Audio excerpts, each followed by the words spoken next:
Andrea, you are someone I know who is always filled with ideas. I know. I can't help it. Big ideas all the time. So many ideas. Well, Story Hive is looking for a new web series. Pitch me. Oh my God. Okay, I have so many ideas. Hear me out on this one. I think it would be super cool. Next season is the 80th anniversary of Theater Under the Stars. I'm thinking Glee crossed with Best in Show. And we make a web series about, like, behind the scenes of everything that goes on in summer theater, like, after 80 years. 80 years. Yeah. Amazing. All right, so maybe it's kind of close to what Story Hive wants. We'll see if we can tweak this. Wait, ruined my dreams. Yeah, they are looking for web series pitches from people based in BC and Alberta. However, the stories have to center on connectivity, health, the environment, and the digital economy. Do you think you can tweak this? Okay, so, health. There are huge choreographed dance scenes in all of the Theater Under the Stars shows. So, tons of workouts, Right. tons of health. It's outdoors. The in Stanley environment Park. right there. The environment is Yeah. there. Digital connectivity. Or digital economy. Okay, so they want, you're buying tickets online. They want us to, like, to tweet about the shows during the intermission. Maybe like this actually makes it about the digital economy because we would be making a web series about behind the scenes of theater. There we go. Well, if you think you've got a better idea than Andrea, they are looking for 40 successful pitches, and those 40 will receive $20,000 and customized mentorship to produce a pilot. Oh my gosh. Applications are open until September 19th at 12 p.m. Pacific. Check the eligibility requirements and apply now on storyhive.com. Good luck.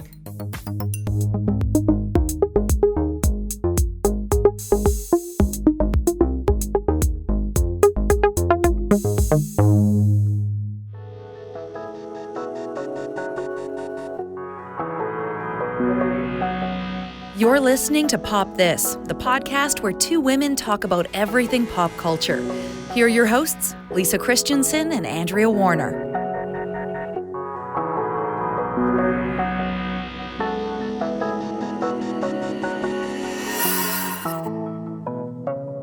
So I have a new thing I've decided to do on Twitter now because we've had discussions. My problem with wanting to get into incidents. You get into fights on Twitter. I get into fights. I don't anymore. Okay. This is... Are you only posting polls now? I am. People love a poll, I'm just saying. I'm basically just retweeting things and going, yeah, that's about all the input I should be allowed to do. Cheerleading, that's all you're getting? After many years of Okay. having to learn this the hard way. But there was a special that recently came out, a comedy special from Dave Chappelle. Oh, yeah. Sticks and Stones. Should we call it comedy, like, should we put that in quotes now? When it's just, like, weird homophobic rants and stuff about pedophiles? It was a raving. Yeah. Yeah, not a rant, a raving. Yes. Yeah, and the whole, generally that will start with the no apologies. He doesn't I've just decided to retweet all of these people and just put edgy. Mm-hmm. That's my comment now. Mm-hmm. Because I don't think we all have enough time, sadly. So would you say you're an edgelord Yeah, on Twitter? There we go. Edgelord. That's it now. Put that in your bio now. Yeah. That's your whole Twitter bio. And I felt like that was enough to express that I get how childish you are, Dave Chappelle, that you think that the best way to keep up your whatever it is you're trying to do is just to take the sacred cows or whatever that is, and then just throw that out when people don't like it. Your army of idiots will attack and tell everyone that they don't get humor, and he's telling like it is, man. And if you don't like it, you don't have to watch it and all that stuff. So I am now just edgy. That's all I'm saying. And I don't know what to do anymore with my feelings about these things. I don't know. Do you comment? Do we let it go and let it hopefully die? What? I mean, I don't comment on Dave Chappelle because, especially like those kinds of things, I'm just like, I know other people have it. I can't do everything. I'm surprised Netflix decided on that. I'm not. Netflix also did. They get into bed quickly with a lot of people. I'm not that surprised. Yeah. They make a lot of bad choices, like They really do. canceling Tuca and Birdie, for example. Yes, canceling Tuca and Birdie Yeah. is the worst. Yeah, They're okay, there you go. they're a real bad decision dinosaur. It's Yeah. like well established. And sometimes they make good choices, but and they also canceled American Vandal. Yeah. I don't want to get into any more fights. I just don't. It Yeah. doesn't go anywhere. It gets me actually stressed and upset because one time I ended up in the Daily Mail. And that was not a place. That sounds like a nightmare. Unless it's like a UFC situation and you're being paid a lot, you probably shouldn't get into fights. Yeah. Yeah, no. Just like go where the money is, Lisa. Exactly. And it is not. It is not. Secure the purse. You know what I'm saying? reminding sad men that their penises are small and it's not my fault. Yeah. Not my fault. Not your fault. I feel like I'm in Goodwill Hunting. It's not my fault. And I also Not my think fault. I also think like I mean the stuff that he's saying is so basic and so tired. That's it. And That's it, mostly, isn't it? And that's the thing. Like I mean, everyone most everyone knows it. Not everyone, but most everyone knows it. And I mean, there's a lot of other comedians who are also continuing the most basic and most tired approach of like homophobia or pedophiles are funny or racism or whatever. Or defending Louis C.K. in your or comedy or routine sexism and, or like that rape is hilarious, like whatever. Like there's so many comedians doing so many terrible things, but there are also like awesome comedians doing great no, I know. things. And I know so, there are. yeah. And it is hard. It's hard just to not want to at least make a statement that you're disappointed. I always think And I granted it is tired, so it is almost not worth getting like super. But that's the thing. Like, I don't think it's worth. Like, I think one of the things, like, if you wanted to feel more like that, you have a more like active role in sort of countering that kind of thing, is like retweeting comedy specials from like Aparna. Yeah. Like, Yeah. like there's just so many Yeah. great there are moments put and the great people. rage energy into amplifying a thing you and that's do what I've like. decided to do now. Yeah. I'm just not participating. Yeah. I was curious though, after his special, putting the question to him that because he talked about I watched a little bit of it where he talked about how it's a terrible time for celebrities. He's a victim now, just Sure. so you know. So many It's people really, are. it's really scary to be a celebrity, right? Yeah, that's what he It's said. so scary to be a man. I know. Yeah, and cancel culture, and that's not even really a thing. But he was bringing it up, and I thought, I wonder how he'd feel about it seemed sincere and heartfelt apology that Eddie Murphy put out in the 1990s after spending his early comedy specials saying horrible things about gay men with AIDS. Yep. Over and over. Like for 3/4 of his comedy special was dedicated to that subject. And then to reach 1996 where he put out a very long apology about how sad he was what he did. He has friends that he's lost to the disease. Maybe he hadn't at the time. So, I mean, I would just be curious to know what someone like Dave Chappelle you can evolve. Yeah. You can see some mistakes you've made. You don't have to double down to make yourself more whatever it is you're doing. But I was just curious because I see Eddie Murphy is now going to be on Saturday Night Live after 35 years. Well, I mean, I think like someone like Eddie Murphy, like at least he has apologized. Like Yes. And I just feel like, I don't know. I feel like cancel culture, I think, is actually like, it can be deeply effective.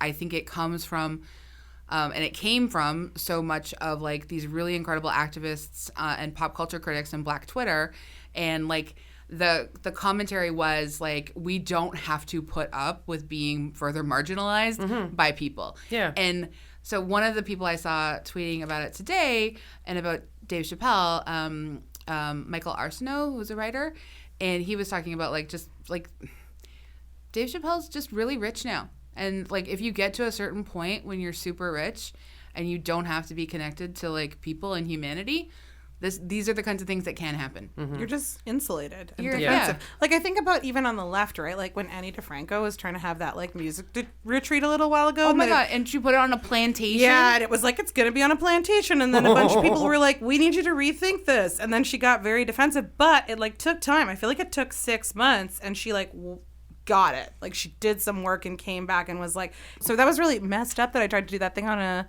plantation, and I'm going to work on that and educate myself. So I do think like, Yeah, you can. she's motivated though in part because her politics are already, you know what I mean, in line in that way. So it's like someone like Dave Chappelle who's like really dug in on being homophobic. Like I don't know, right? And Sarah I'm thinking also about Sarah Silverman, who's like, politics have been evolved since being blackface. Well, they've evolved since blackface, but when she gets called out for that blackface, her statement, in conversation, she's like, "Well, I feel like I've done enough work to have." Moved on to earn that, to get a pass, and that's like that. Yeah. That just shows she hasn't done the work. Yes. Because all she would have to do is just be like, "Yeah, I did a terrible thing and it was awful, and I'm going to continue to apologize for that until I'm blue in the face, and hopefully I will continue to make better, more informed choices going forward." Like, don't make it about how you've done the work that you should be given a free pass on this. It's an ally cookie thing. It is. Yeah. It is. Her move is also always to, whenever someone says, like, you've done an offensive joke to our community, she's like, what really worries me about this is that Jews no longer control the media. Like, she always doubles down and does, like, a kind of amusing deferral where she reminds people, well, like, I'm also from a marginalized community. Like, not... And, thinking about how, like, she can also do harm and violence to other communities that are experiencing racism and oppression, and that's kind of her vibe. I know, and that's always disturbed me quite a bit, and I just would like to see her bring some more awareness into the world. Yeah. I didn't offer any solutions in this conveation. No. But I think it's good but to... You know who is a role model for us all is... Sebastian Valmont. What a segue. What a beautiful segue.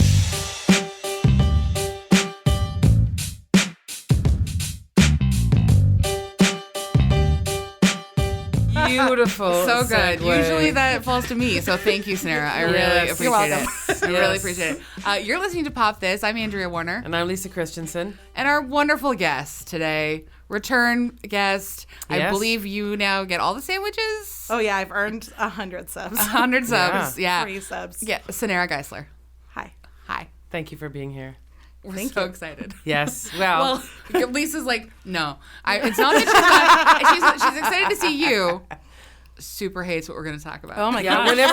Whenever I'm watching the movie, I text Andrea all the time. Oh, this is thrilling. I can't wait. When she was texting me yesterday, I was like, we're going to have some great arguments. Like, it's going to be good. Yeah. I love it.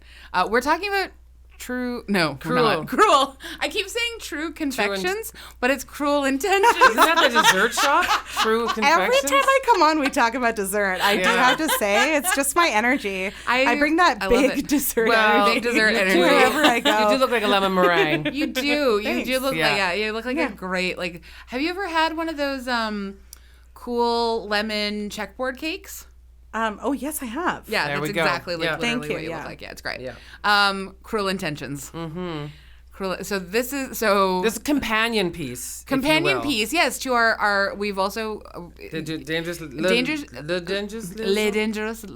Les liaisons dangereuses. Thank you. Oui, merci. That will have aired last week, and this week, Cruel Intentions. That's right. So Stephen Schelling, originally titled Cruel Inventions. Yes. Fun fact. Which one? Cruel Inventions. It was supposed to be. They shifted the title just ever so slightly to Cruel Intentions. Oh. Yeah, Intentions is better. It is much better. Yes, I think so. Because cruelty is the point. Listen, nothing was invented in that movie. Nobody invented a single thing. No, that isn't entirely. No one was in a lab once, so. Nope. We saw nothing. No beakers. No beakers at all. No assembly lines. There was just textbooks, nothing. No robots. Not a single robot. No. But yes, Stephen Schelling was our guest for Dangerous Liaisons. Cynara Geissler is our guest for Cruel Intentions. We're so excited. Yeah. Let me read your bio. Cynara Geissler is a writer, editor, marketing director, a fashionista, occasional literary game show host, and extremely unqualified yet enthusiastic backup dancer. Hire me. Hire you. She has aggressively invited herself onto podcasts, including this one, Can't Lit, Secret Feminist Agenda, Retail Nightmares, and Fearless Rebel Radio. She co-hosted her own podcast, Fatties on Ice, is a podcast on fat, feminism, and media from 2010 to 2015. You really got there before us. Is it you? And I left before it became popular, which is my signature move. There was one line I wanted to add to my bio. Can I do that now? Yeah. It's that I am covered in skin. which is just, I wanted you all to know that. It's really important. Wow. Unexpected moment. And it's an original song, so we don't have to clear it with licensing. It's Yes. great. It's Yeah, I'm perfect. covered in skin. For the listener, I'm covered in skin. I'm So important. didn't think we needed to say that. Always But- do. Always but now do. we will. From a really important song on the Cruel Intentions soundtrack that I needed to bring up because that is such. Actually, it's not on my list, the soundtrack. Oh, to It's discuss not- the soundtrack? Yeah, we should, though, because... Oh yeah, there are some. Yeah, well, we have to with Well, one song in particular. we can Yeah. just briefly say that it is one of those movies that is really boosted by its soundtrack. Like it has a juggernaut like all of teen movies are. of a That's it, soundtrack, yeah. and Yeah. they spent over 10% of the budget alone On Bittersweet Symphony. because Yeah. of the Rolling Stones sample in it. Yeah.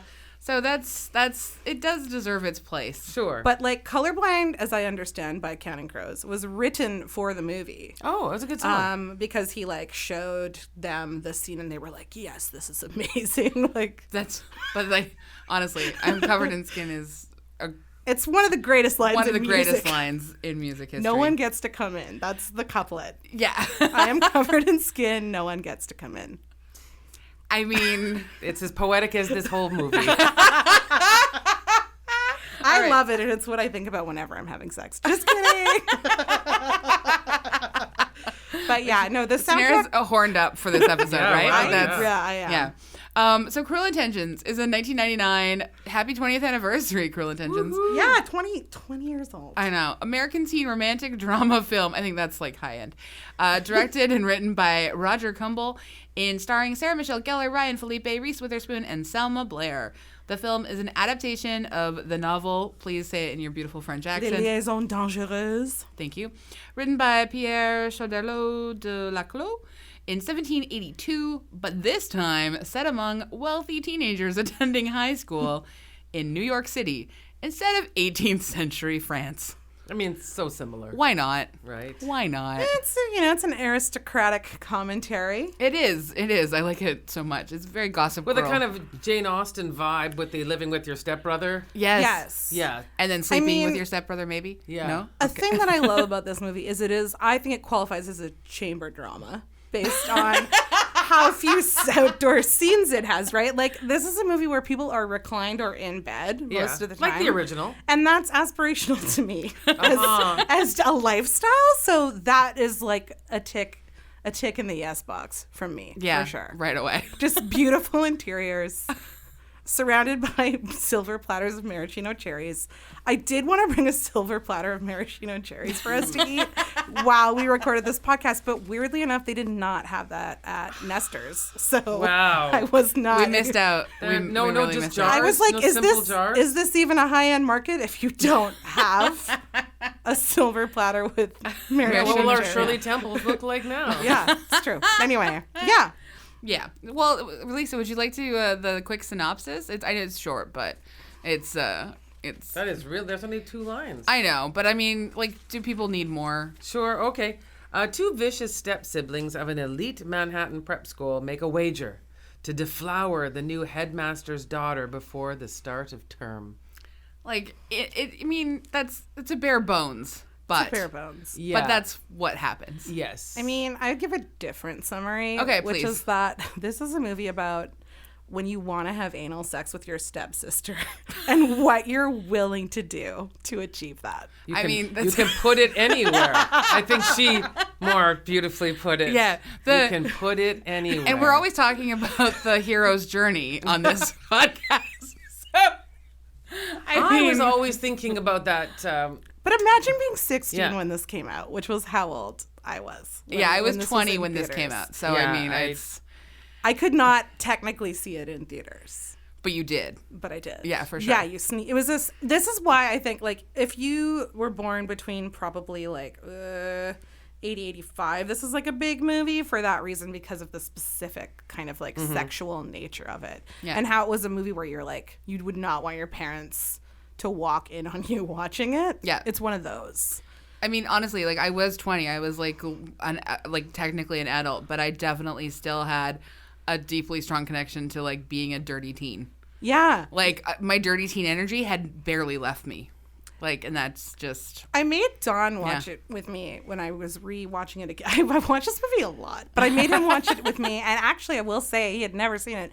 But even some of the stuff that he goes, my word, like he did react to the extreme sexual energy of this movie. Like, I do think it still pushes buttons. It's unexpected. Yeah. Well, because some stuff, like, you're just like, really? Yeah. You just like, think they did this in a movie? they could do it? That was allowed? I think that... Lisa's looking at me like, both of us, like, we're insane. But to this day, though, even the cast are like, how did we do that? How did we make this movie? So did you see it when it first came out, Lisa? No. So is this your first time seeing it? Probably. Yeah. Well, because I'm older, so I Well, I didn't know- want to. sure. I wasn't interested, and it always creeps. I mean, watching teen sex, unless I am a teen, is not quite, or have some other issues. The slinkily rubbing up on one another of like Ryan Phillippe and Sarah Michelle Gellar, I think is what's like, whoa. Like, I think one of the big problems for me watching this movie is we had just watched Dangerous Liaisons. Yeah. With Glenn Close and John Malkovich and Michelle Pfeiffer, and I just thought it was, and that was a rewatch for me, but for many years separating, I just thought it was so good. And so this felt like such a step down for me. I also wanted to point out, like, I don't know if in the opening credits, first of all, they pan over a cemetery, which is an amazing way to open a movie. Like, love that angst. But second of all, they say it's suggested by. They don't say based on. Yeah. Suggested by. And it It's makes like literally almost like note by note. Yeah, it's really funny to me. It's like he's trying to be like, yeah, like I read the novel and it was like, Roger, you got to make this movie. like it talked to him. Like I just like that language. It's very funny. I like to seeing me. Swoosie Kurtz twice. Yeah. I thought love that was a great nod. I love Swoosie Kurtz. Yeah, I mean, having her in both films is smart. I just feel like I might have been more interested if I mean, I think Ryan Phillippe is just awful. Flat, boring. He's at his poutiest, Lisa. It just wasn't. Whereas when we were discussing like with the John Malkovich, there was thoughts that he wasn't attractive enough, which he isn't classically. No. But he could pull off just the weird voice, that sexual energy. He poured that in, and I just felt like it was lacking. Well, I think like one of the things that I think works well with Ryan Phillippe's casting in this particular film, I don't like him in almost anything. But what I think works I like well... him in MacGruber. I think what works well as Sebastian Valmont is that he literally does seem so bored with Self-serious. True, kind of basic. He's like he's so pretty, he's so boring. He's bored. So if they made it just the right time, Rob Lowe, who was too much older, could have. Yeah. Rob Lowe could have played Rob that role. Lowe would have. I 15 think years. he must have played that in a whole bunch of movies. You know who I think has like the Malkovich energy in this movie is actually Selma Blair. I think Selma Blair is just delightfully daffy and weird. Yeah, in no, this that part, I agree with you and there. Yeah, totally a scene stealer. Maybe because she's 27 and kind of like can bring a different performance than everyone else. Like she was 27. She was Yes. 27 in this film. Yeah, she was 27. 17? Yeah, Well 27. done, Selma. and this was her breakout. It was her role. break. Wow, yeah. But I just think she does have this, like, she steals every scene she's in. Like, even though the two siblings are literally pushing her around because she falls more in this movie than, like, anyone in any movie. I've already said, I think of her as, like, an honorary fat person because of how much she falls in this movie. Like, normally that's a fat person's job. But there's, like, one book-ended scene where Sarah Michelle Gellar pushes her off of a couch, and then the next scene, Ryan Phillippe pushes her out of bed. Yeah. And you're just like, she's really, like, literally getting pushed around, but, like, your eye, like, she's the comedic button all the time. Yeah. And so she ends up being the most interesting character in the movie. Doesn't she end up stealing Reese Witherspoon's boyfriend in Legally Blonde later?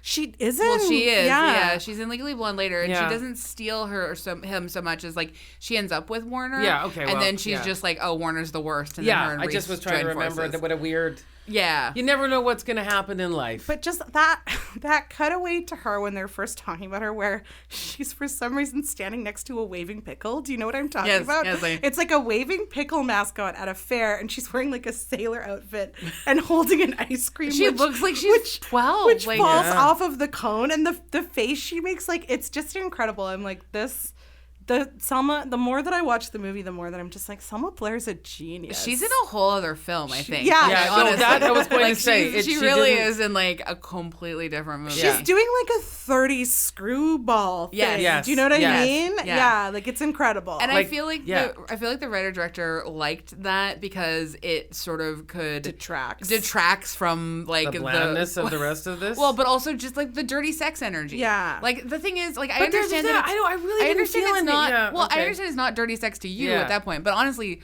like to 20-year-old me, it was one of the what was- dirtiest but there teen wasn't films very I'd seen. dirty. Like they were so so clean about it. They would just say words. It didn't. Words they didn't have any like words and innuendo and like the gyrating. Like actually, it was actually the dry humping. Yes. Honestly, the dry humping was like super. I thought like, Joshua Jackson talking about a blowjob was that a was lot great sexier. too. No, that was sexy too. Well, No, but- that was the only person to me in this film that I actually thought is really into this. Well, Sarah Michelle Gellar and Selma Blair won Best Kiss. They at did. the MTV Movie They Awards. did. Yeah. That kiss was like a very it's that was a good comparable kiss. to like the what is it, Wild Things? Yeah, yeah. Campbell, Denise Richards. I think this is like more. Moment. I do think this is a sexier film in terms of quote unquote sexy than the Wild Things. Yeah. And only because, and then actually part of it also is like in that kiss in the Selma Blair Michelle It's Sarah Michelle realistic. Gellar, it's very the spit. The spit. It's Yeah. actually the spit. The That's sort of like, iconic spit. The iconic- spit should have had its own trophy, to be honest.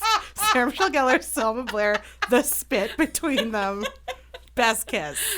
Everyone gets a trophy. Well, but and I think like, and I can totally see like, so I'm thinking of what the dirtiest film was that I had seen when I was like a real teenager, not 20, but like when I was like 14 or 15 or whatever, and even when I was like 9 and I saw Dirty Dancing for the first time, like I remember that being like, this is a hot movie. Like that was like that was a real cementing for me that like And that's when you fell in love with dance. it was.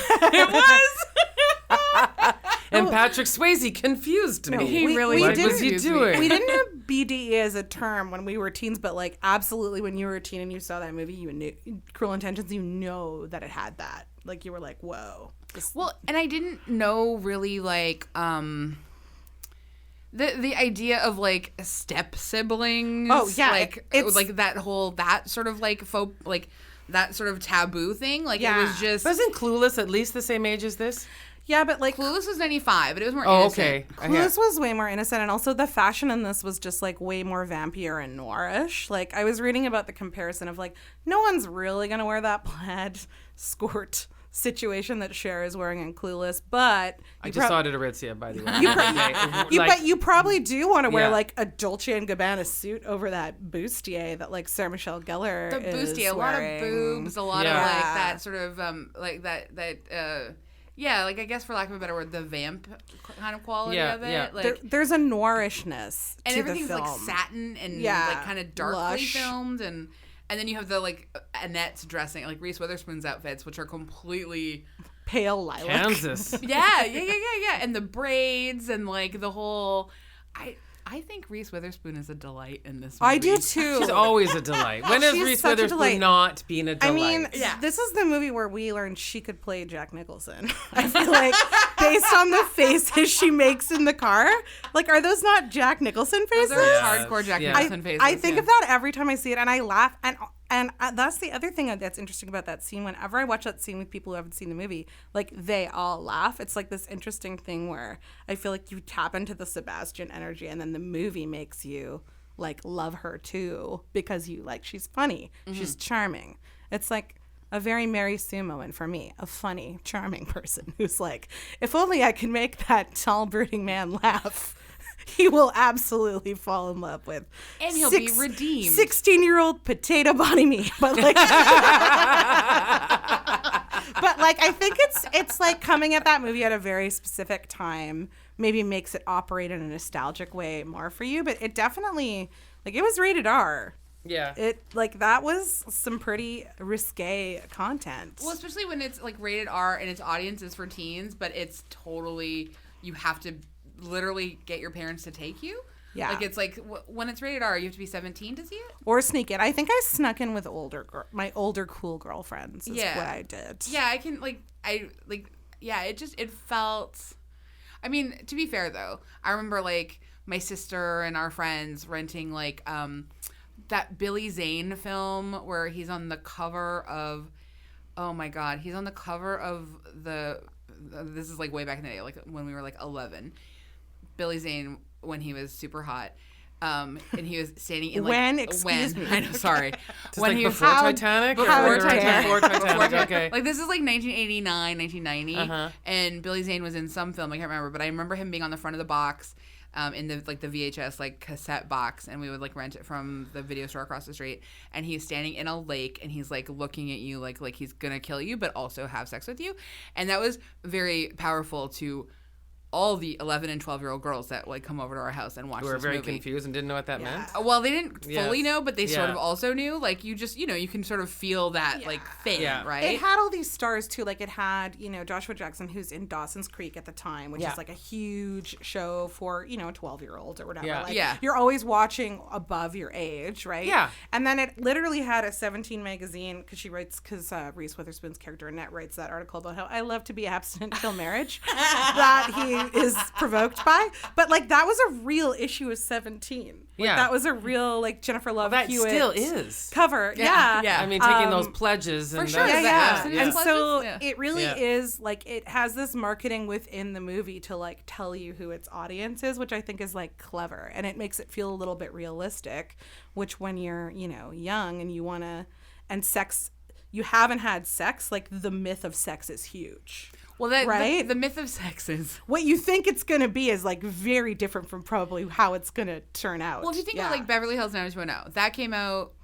What year did that come out? Like I think I was 12, like 1992, maybe. Yeah. Somewhere around there. So I was like 11, 12 or 13 maybe when it came out, and it was like mostly grown-ups playing teenagers.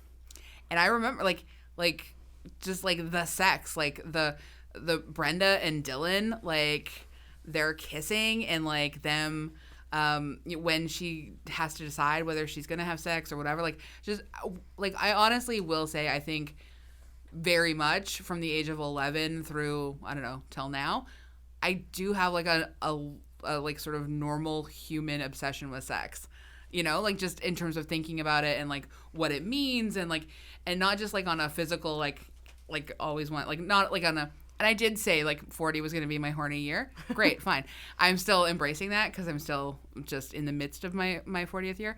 But, like in terms of just sort of thinking about sex, just sort of, like, even, like, artistically, like, intellectually, and not even just on, like, a literal gratifying sort of fashion.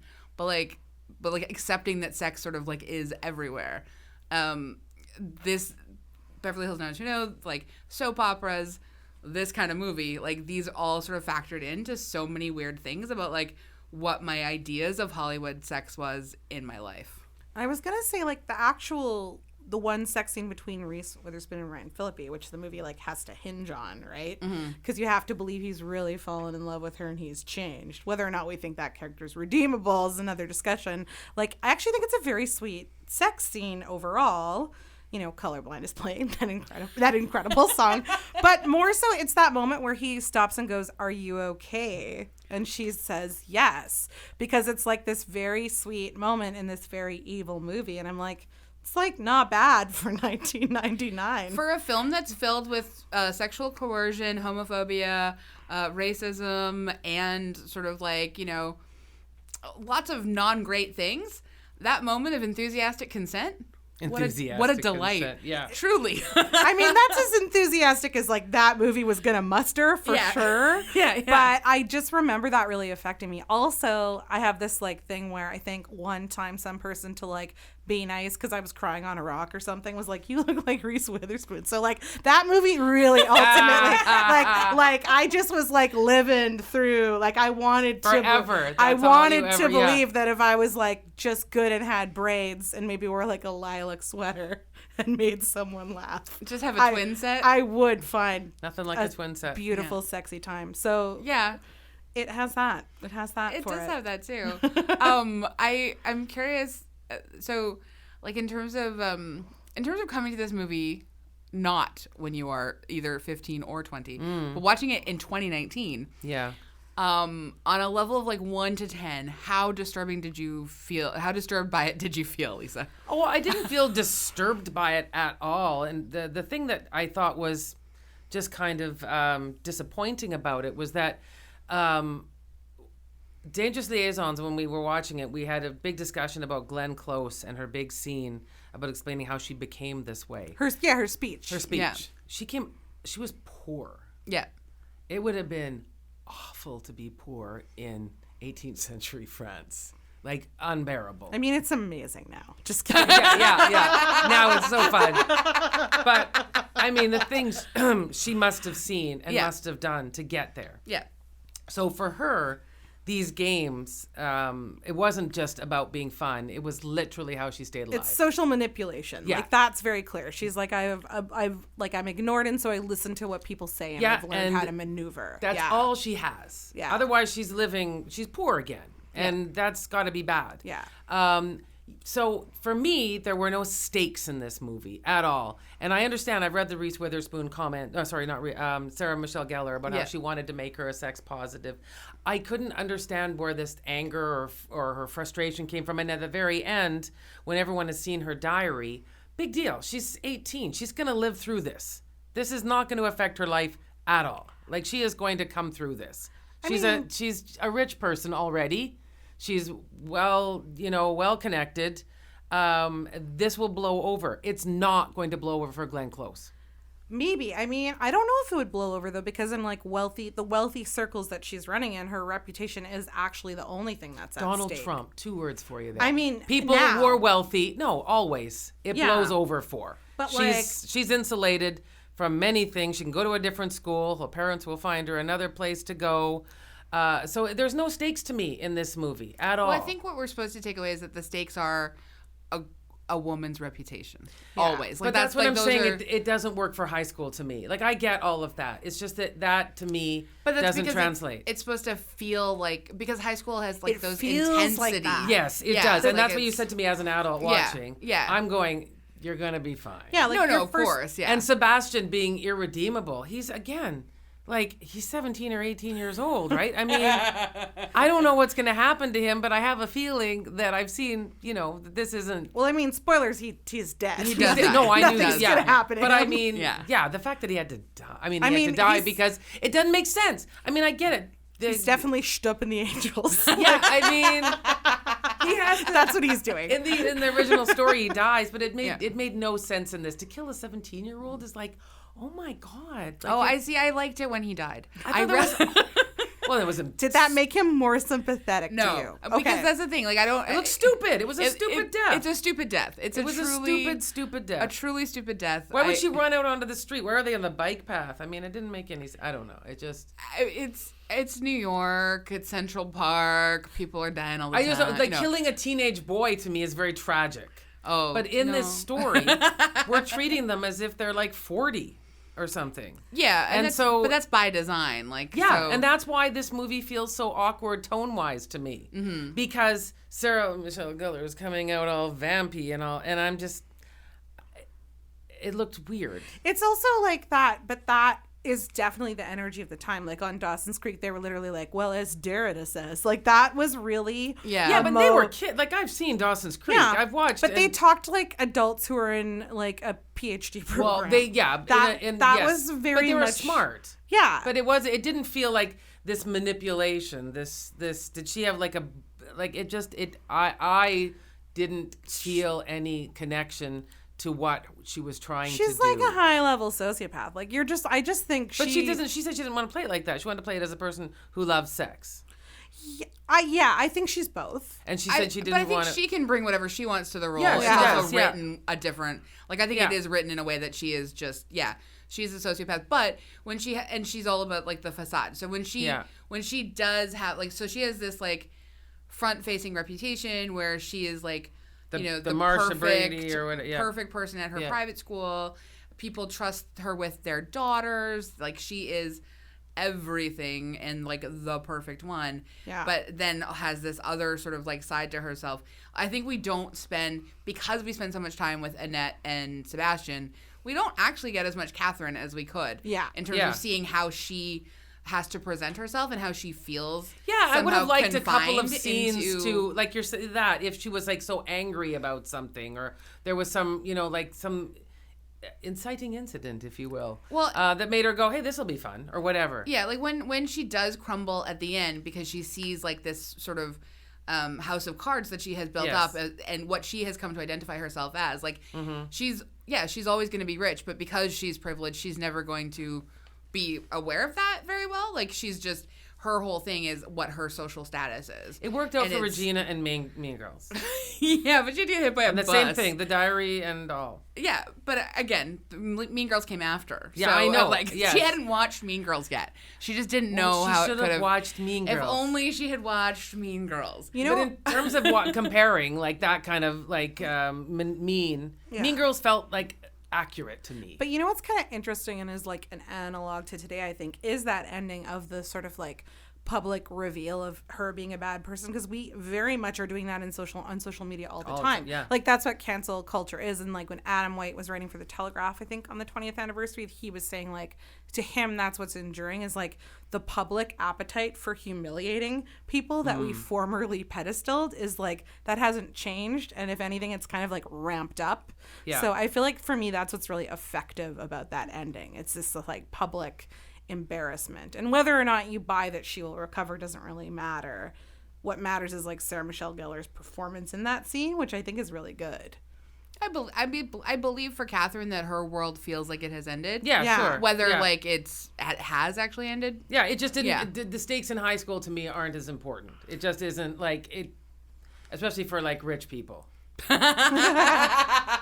I'm it just like. But if we think of something like you're talking about Trump earlier, but I think of like Monica Lewinsky, like literally look at how much of her life that scandal ruined. Like it's only recently that she's been able to like re-enter the public. So I do feel like even if you're a powerful woman, like you go down for it. Like how many weird rich dudes have done insider trading? Probably also Donald Trump, and like never gone to jail. Who goes to jail? Martha Stewart. Like she did bounce back, but I do feel like we still have a really misogynistic culture, so it's like believable to me. And this movie plays into it because Sebastian is terrible. Yeah. But because he has earned the love of Annette, he's used her to transform himself. Not, I'm going to say, unlike how Ryan Felipe really played out his marriage with Reese Witherspoon. Yeah, there you go. In real life. Like, I mean, that's also where some of that energy comes from. It's interesting in both movies too, right? Because like Michelle Pfeiffer had an affair with John Malkovich. Yeah, ended his marriage during Dangerous Liaisons. Yeah. But Reese Witherspoon and Ryan Phillippe, I think, were together till like the mid 2000s or something. Yeah. So they were like newly together. She literally had a baby the year this movie came out. I was telling Lisa earlier, and they were fighting when their scene with the breakup scene. Yeah. They said it was really hard because they were a couple. She slapped him unexpectedly, and then he barfed after. Yeah. That's apparently a true fact from the set. I know. I just laughed so hard when I read it. I was just like, oh, you kids, you're so... They're children. Well, they were 22 and 25, and they were obviously like just deeply in their actor sort of like actor and real life romancing. I don't want to make it weird, but there's definitely a scene in her sweater where I feel like she has like lactation boob going on. Well, and that it adds to the sexiness, obviously. Wow. Because listen, who loves boobs? Women's magazine, boobs on the cover. Men's magazine, boobs on the cover. We all like boobs. Baby magazine, boobs on the cover. Yeah, we all like boobs. Yeah, boobs are great. Boob. Hooray for boobies. Yeah. Am I right? One of the things that I thought was super interesting, and the difference between like Annette's character versus Michelle Pfeiffer, Reese's character versus Michelle Pfeiffer's character, and Michelle Pfeiffer's character, I really could not. Oh, it's a rough character to watch. I could not really care about that character that much. Tough. It was tough. Michelle Pfeiffer's character is she's Madame. So we're thinking of Uma Thurman. I'm not talking about Uma. I'm talking about Reese Witherspoon's character versus Michelle Pfeiffer's character. Okay, got it. Is just Michelle Pfeiffer's character is just her piety is her identity. Yeah. And I love the fact that Reese Witherspoon read that role and was like, no, and made like only signed on if she could basically like help rewrite it. Yeah, no, but and that I makes think sense that's brilliant. Too. Like, but that's what the French story is about the very limited world for women. Of course, yeah, no. And so it would be dumb to go, we're going to take this now and go, oh yeah, it's just exactly. It's obviously there are problems still for women. Yeah. But it doesn't look like that. No, but I love, and I think one of the things that I do like about Cruel Intentions so much is how much more Annette comes to life in that particular like space. Yes. Like she's taking up more space. So I'm not spending, even though like Dangerous Liaisons has these like incredible roles for like these three women, like I feel like John Malkovich is still the character, like his performance is the one that we sort of end up focusing on so much because he's the one going between these three women. Yes. Yeah. In this movie, I felt like it was much more of like an actual triangle where everyone had their own moment. Mm-hmm. And we know that Reese's character, Annette, has interests. We see her reading. Yeah. We see her moisturizing quite a lot. So Michelle Pfeiffer cutting roses in the garden doesn't really... I mean, yeah, okay, she's interested in horticulture. Yeah, I'll give you that. yeah, I'll give you that. Right. But no, I just feel like I did not learn the lesson of moisturizing from that movie, and I wish I had. 20 years later, Reese that is... Witherspoon was trying to tell us to like rub some moisturizer on those elbows yes. before bed, and you know. Honestly, I think actually there was a whole skin softening thing because when in the oral history, when Sarah Michelle Gellar is like, I could have kissed Selma Blair all day because I have very sensitive skin and her skin's so soft. And it just felt great. And then Selma Blair told Selma Blair that her tongue was like a Goliath. Selma Blair's mom told her yeah. that her tongue was a Goliath. Her mom was like, that delicate woman, and you just shove that giant tongue in there. And I was like, that's incredible review from your mom watching your movie. Just the best. Selma Blair's made mom. me laugh Tongue so shaming her daughter. Yeah, it Harsh. made me laugh so hard. I mean, I will say, I think, like, Ryan Felipe obviously is the weakest link, I think, in, like, the whole movie. Oh, yeah. Like, I mean, as you Joshua- said, though, if he was just meant to be a representation of some sort of basic guy you'd meet in high school and convince yourself that that's the most attractive man you've ever seen. He's like a gilded dildo. Like, you know how women are supposed to be just like sometimes a lamp in a scene? Like their set dressing, like they got very old way of using women in Hollywood movies. I feel like in this movie he's just, like a beautiful dildo. Yeah. Just like pleasuring people. That's he just all he does. represents the hot sex you want to have as a teen, and like his identity doesn't really matter. Yeah, because the pout is like what you are. You're attracted to like the bad boy. Yeah. Like, it's like a dildo wearing a beautiful suit and tiny sunglasses. You hated the fashion in this movie, and I love it. So, like, I also hated all the men's fashion in the movie, but It was I really time for men's still fashion. love looking at people wearing. I love it when late 90s fashion comes back into like the flow. Slip dresses, slip dresses, and a sort of like a satin corset. Yeah, love it. Very, very oddly like cheap polyester though. Twig lipstick. Yeah, gotta get that brown lipstick. and slightly shiny. Yes.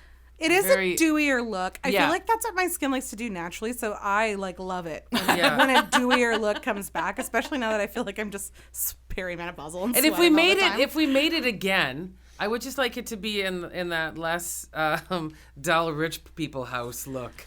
If we make it again, I feel like we wouldn't make it again the same. Like the women would band together a lot more than they do in this. Yes. That's the sort of thing I think yes that's what dates it. Because now I think it would turn more into like a sort of what happens in Legally Blonde, right? Yeah. Even a few years later, there's a sort of shift to recognizing like, oh, us women have more in common than these dumb men who are getting between us, and that's a bit of a like, you know, dated aspect of Cruel Intentions. I will say. I can't remember if we talked about this with Stephen, but just the intent, like the original story was written. What was to do? Like what was to do? It was supposed to like it's supposed to be like sort of a critique of the aristocracy. Okay, right. It doesn't have a clear moral message. No, it doesn't. And no. neither does this movie. No. So just as a critique about how much we hate of rich people who are very bored, apparently. Yeah, like really bored. All they do is screw around, screw each other. Yeah, exactly. What's so great about the rich, right? Like, right. I think that's kind of what it's So in that way, this one fulfills that same obligation. Yeah. I guess I just felt that it didn't do it as well, and it didn't really advance too many things for me. It didn't. I didn't. I think the one thing it did for me was it gave us a it gave us the character that Joshua Jackson plays, whom I like. Like he gets, really does a lot with that small part. Just a normalized gay teen who like is also like he just gets to be a person. In 1999, it feels like a bit special. Yeah. And the fact that like Selma and Sarah Michelle share this kiss, like it's played up for like the male gaze. Yeah. But it's also just like this nice moment of like sort of like queer awakening or like bi-awakening. It has moments for people who are gay and also for who are lesbians or also who are bisexual. Yeah. It's got something for everyone. Do like rich people, from my impression, are very lazy. They've already got the money. It's a lot of work. You think that this movie shows... I like it. It's like it's an unrealistic portrayal of the amount of effort that rich people could put in. Yeah. Sebastian literally walked to a girl at the beginning of the movie and says, "I'm taking you to lunch," and she was like, "All right." Yeah. But yet we're to believe that he wants to go through these machinations because he's to be able to have, as you said, anal sex with his stepsister. Like. He's so bored he's got to create his own problems, which I just think is very true for rich people. Well, I mean, that could possibly be true, but it just... I always think, this is a totally off-topic thing, but I always notice how much they zoom in on the diary whenever it's in the car. Yeah. And then I always think, like, why doesn't it blow away? Because it's a convertible. Yeah. But then I'm like, no, it's heavy with secrets. Yeah, I know. Like, I get it now, 20 years later. The weight of that diary. But also, that's how you know that movie couldn't work the same now, because there's no way anyone would read a coil-bound diary that long. No.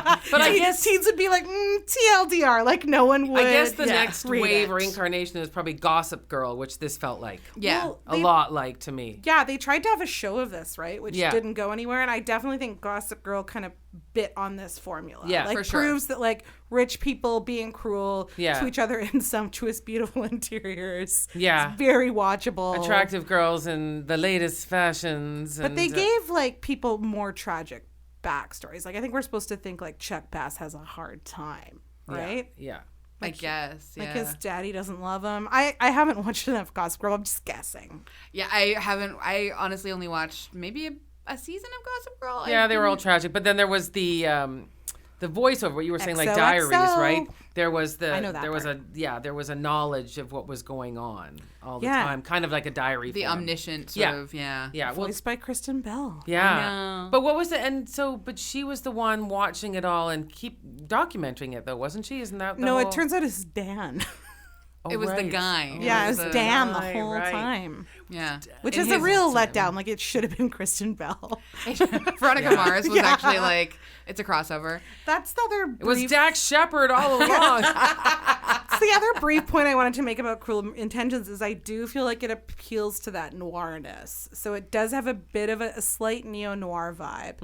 In that there's no character that you really want to root for, and they're all kind of bad. Like, even Ronald, who you see, like, Christine Baranski be a dick to. When she's like, I got you off the streets, he's like, I live at 59th and Park. Yeah, or yeah, whatever. yeah. That's a great line. Yeah. And then he then hooks up with, why can't I think of Sarah her name? Michelle. Catherine. Yeah. Yeah. So, like, Yeah. you're just like, do we root for him? Like, the movie definitely wants you to be like, none of these people are good. And Not then Annette?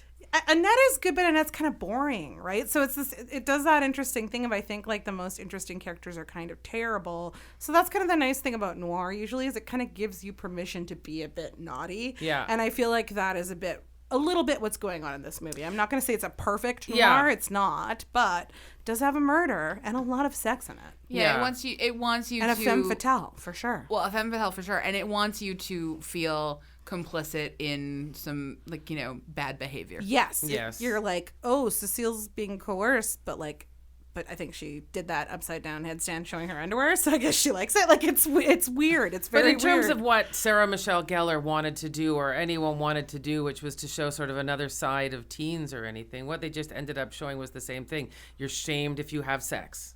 Yeah. Like, it's a bad thing still. Yeah. But I think that they wanted to say that, like, why? I think they did ultimately want to be like, why is she shamed for sex? Yeah. Like, she has done all of these terrible things, but the thing that she'll be known for is that she had sex. Like that's Yeah, I think that's what and so that I think does work ultimately. Yeah, like if sex was available to her and she could just be like popular but also having a bunch of sex, she would choose that option. But like not. Sebastian was openly having sex with literally everyone, and everyone was like cool with that.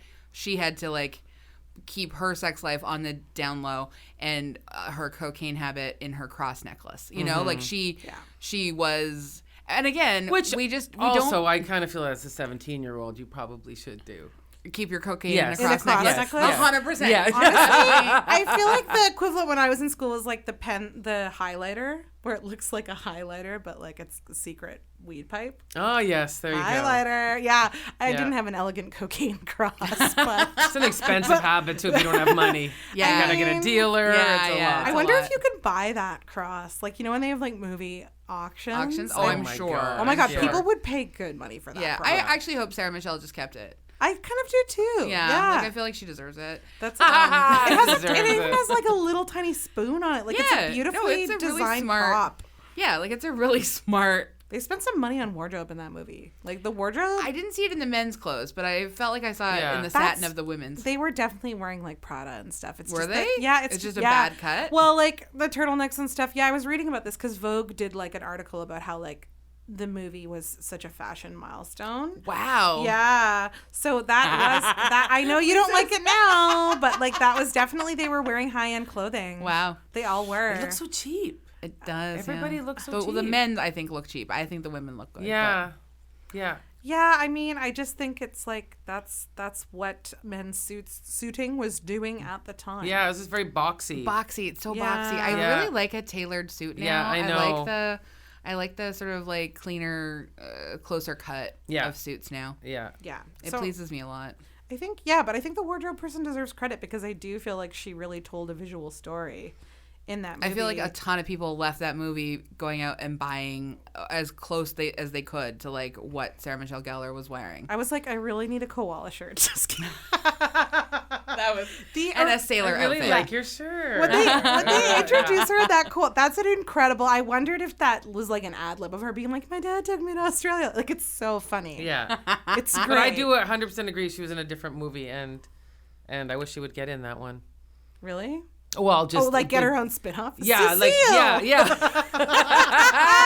Oh my God, Cecile's like sort of like innocent sexual adventures all over New York. Yeah. That would be a Just great. having, like, a great time. Madcap Cecile. That would Yeah. be so good. And Yeah. I mean, bless Selma Blair. She's so great.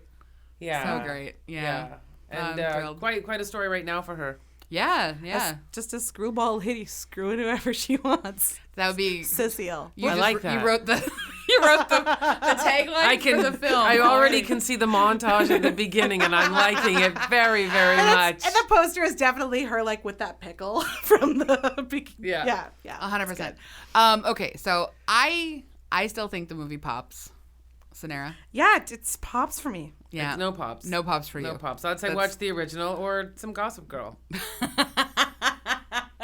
Those are my thoughts. A harsh assessment from Lisa Christiansen. Or just go back and watch Clueless if you like watching, Step teenagers siblings. or Mean Girls.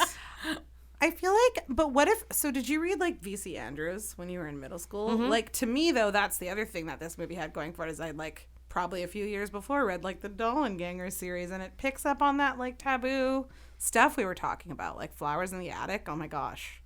Every person in middle school was like, have you read Flowers in the Attic? Because like, I mean, yeah. I think that little bit of incest implication. But it's not incest if they're step No, siblings. they're step siblings, but it's still kind of there though, right? it's taboo, wrong. but Well, It's but wrong. I think what you mean is they liked that. Yeah. That was the part that was bringing Yeah, a lot of of course. that Kids, tension. Kids and teens. Yeah. I mean, and also adults are perverted. Like Yeah. there is a sort of like excitement in knowing you're being part of something perverse. Like I think this movie brought a little bit. There's like that slightest hint of BDSM also when he's like in the drawer under the bed. Oh yeah, And because he's wearing the he's little got the outfit feather. and he's got a collar. Yeah. Is Little collar? bikini briefs. He's got were tiny quite little something. briefs Yeah, on. that So there's just those little things, right? Yeah. I mean, that is a vision.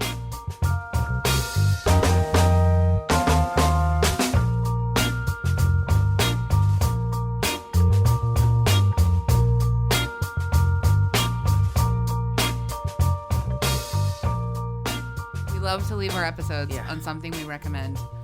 As our treasured guest, Cynara, would you like to go first? Yeah, I'm going to recommend another podcast. Is that cool? That's okay. I mean, I guess. When I'm not listening to Pop This 10 times per episode. Yes, thank Good. you. God. I am listening to You Must Remember This. Yeah. And yeah, I actually hadn't listened to the whole thing, and I've gone back, and I just like really appreciate that podcast. It's really good quality. Even the episodes that she taped, 5 years ago, to me still So much work. feel fresh. Yeah. She just does a lot of research. Yeah, so, she does. Clear Yeah. Along With, great work. Yeah. Super love those episodes. The Mia Farrow episodes especially are just Oh. bananas, and everyone should listen to them. Do you follow Mia Farrow on Instagram? No, I probably You should. Should I? Oh my goodness. I feel She's- What? won't it be upsetting? How? I don't know. I just feel like she's had a really bonkers time. She has, but she also celebrates it. She- So it'll just be all of a sudden a picture. Here's a picture of Frank and I that Roddy McDowell took. And I'm like, that is Okay. the coolest sentence that anyone has ever been able to write. That's true. Like she's lived a lot of life. I think that she was really in love with Frank. And I think I got that from the podcast. Yeah. And I get that from she posts pictures of him constantly. Yeah. Interesting. Yeah. Mia Farrow and- episodes are amazing, and Yeah. so is the episode on Audrey Hepburn. I did not expect to be like as on side to Audrey Hepburn as I was by the end of it. Oh. Yeah. Cool. Yeah. I mean, we know we love You Must Remember This. Yeah, and Jane Fonda and Gene so Seberg happy was that great. I'm Charles Manson's Yeah. series all the way. But the Jane and Gene one, did you hear that Oh, one? yeah. Did you like that? I'm not all the way Oh, through, oh, so I'm okay, just yeah. like doing my Yeah. big listen now. But I'm absolutely loving that, and Yeah. it's been great. And I also have a book recommendation, Ooh.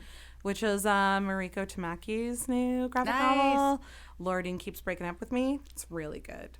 That's great. It's a great graphic novel about like when you are in love with someone who's just like not good for you and doesn't treat you right. And I feel like whether you're a teen or an adult, you've probably had one of those. Sure. Yep. And it just like handles it in a gentle but also really realistic way. That's so lovely. Yeah. All right. We'll take your 2 recommendations. Yeah. Wow. I don't think we've ever had two Oh, recommendations. I know. I'm just getting Wow. aggressive. I'm getting aggressive now. Lisa, tell me what you want to tell Well, us about. I have to say that I'm embarrassed because I already told you this, that I had not watched The Marvelous Mrs. Maisel. Oh, yeah, that's right. And I that's don't know exciting. why. It was like one of those, you know how you say how you have certain things that you put off because you know it's going to be great, but you need it for Yep. the right time? Yep. I've just gone through a real spurt of a lot of depressing shows and podcasts about murder, which are all really good. Sure. But I was so pleased to finally just say, this is it. I am digging in, and it's wonderful. Yay. And I know we'll have to do that one day. Oh, 100%. Yeah, Yeah. for sure. Yeah. Yeah. I'm so excited for both of your recommendations. Like, I mean, they're all things I love. Except I haven't read the book yet, and I really want to do that. I'm going to recommend an oldie but a goodie podcast, and it's because one of their new episodes is maybe one of the most hilarious things I've ever heard from them in my life.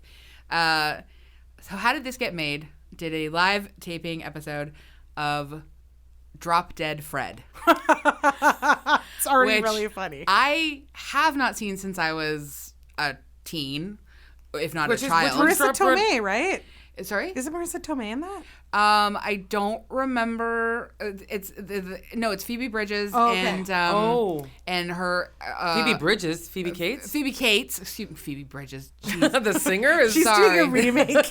She's doing a remake of Drop Dead Fred. Phoebe Cates, excuse me, and her imaginary friend who's a grown man who with an English accent who's very Oh my gosh, I haven't thought about Wild. that movie in so long. So I have not seen this movie in forever. I barely remember anything. I know my sister loved this movie so much. So anyways, their guest is Casey Wilson, who is June Diane. Oh, I love Casey Wilson. Yeah, and June Diane Raphael is her best friend. They're Right. best friends. And so it ends up with June and Jason on one side and Casey and Paul on another side. Oh. And they have this like epic whole episode long fight about the meaning and the experience of Drop Dead Fred. It's fantastic. I can't wait. I love it so much. Yeah. And then I'm going to double up too. If you want more of June Diane and Casey's sort of camaraderie, They are the guests on an episode of Best Friends podcast with Nicole and Nicole Byer and Sashir Zubena. And she does occasionally show up on Bitch Sesh, which is one of my favorite housewife rundowns podcasts. So, yeah. Anyway, June Diane Raphael and Casey Wilson. I just love them so much. Yes. And I love Jason Sudeikis and Paul Fine, whatever. Anyway, how did this get made? It's episode 219. Go enjoy. Jason Sudeikis? No. No, not Jason Sudeikis. Yes. Jason Mantzoukas. Did I say Jason Sudeikis? That's what I thought I heard. What did you hear? Yeah, you did say that, but I was into it. Jason Mantzoukas. Sorry. Sudeikis looks like. Jason Sudeikis, I mean, he's Fred fine. McMurray. It's weird. He's fine. Oh, yeah. Who? Yeah, you're right. The famous noir actor Fred McMurray, like Jason Sudeikis looks so much like him that he should definitely remake Fred McMurray films. But Jason Man's actually legitimately sexually attracted to. Okay, great. Just wanted to be clear about that. Wow, okay. Okay. Well, by the way, his appearance on Bitch Sesh, as someone who'd never seen Vanderpump Rules, just cold. We want you to watch one episode and then come in here and talk about it. Is probably one of the things that I've embarrassed myself out loud laughing at in public. So he's so good. He is. Anyway, he's really grown on this podcast. Like his stance as a human has evolved. Wasn't the movie wonderful. Didn't we see him in Mother's Day? I'm sure he's in one of those ones. Yeah. Oh, anyway. Okay. Thank you so much, Cynara. If people want to follow you, where should they come find you? Yeah, like I write jokes on Twitter, so follow me there. Yeah. Cynara G. CYNARAGEE. Perfect. Yeah. Thank you. Thank you so much for joining us. Really looking forward to you getting your sub. I hope we're going for subs right now. Another stamp there. I was promised. We're going to have to give you a free card, a new one now. That's ridiculous. Send subs, everybody. And you can hang out with us on Instagram, Facebook, on Twitter. You could rate and review us 5 stars on iTunes. Yay. Only 5 stars. Only 5 stars. Only 5 stars. I was listening to a podcast and they read out the reviews. So you know what? I think that that's something we should maybe do. should do. So, yeah, we did it once or twice, like back in the very beginning. Yeah, so let's do this again. All right, fine. Should have your guests do dramatic readings. I would love that. Yeah, that's great. I would we'll love start that. next time. Exactly. We recorded the Vancouver Public Library. Andrea Gin is our producer. Thanks for coming all the time. It's really nice. Coming into our ear. Yeah. Coming all the time. That's what I do when I watch Cruel Intentions. I guess maybe it got into my head a bit more than I thought. Ryan, where are you? Ryan? Sebastian Ryan? If you're having sex with Sebastian, can you call him Ryan? Do you call him Ryan Sebastian? I mean, he doesn't care. He doesn't care. No. Yeah. Bye.